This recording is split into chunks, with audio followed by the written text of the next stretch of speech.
காய்ச்சி நீங்கள் நம்ம என்ன பண்ண போகிறோம்னா புறாவை தான் நீங்கள் பறக்க விட போகிறோம். 3 புறாவை. ஒன்று வந்து ப்ரௌன் புறா, இன்னொன்று வந்து ஜாக்கில் இருக்குது, இன்னொன்று வந்து இந்த பெரிய பெரிய இது 3 தான் சேர்த்து எடுத்து போய் பறக்க விட போகிறோம். இதில் வேறு என்னன்னா 3 புறா நேற்றுந்தே வெளியே இருக்குது. மிச்ச புறாவில் எந்த புறாவும் நான் வெளியே விடல. ஏன்னா அந்த புறா ஓட்டுறதுனால வீடியோக்குள்ளே போகலாம் வாங்க. பிடிச்சி நீ எடுத்துக்கிட்டோம். இப்போ போயிட்டு எப்பயும் போல விடுறதால எங்கள் ஊர் கோயிலான தான் புறாவை பறக்க விட போகிறோம். வாங்க புறாவைங்க நம்ம பறக்க விட்டுறலாம்.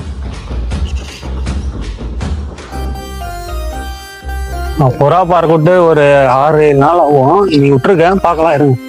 இடத்துனே இறங்கிக்கும், இல்லைன்னா ஒரு 4-5 ரவுண்ட் அடிக்கும். ஒன்று பாருங்க, அந்த ட்ரோன் விட்ட காட்டுது, அந்த டைம் வாங்க.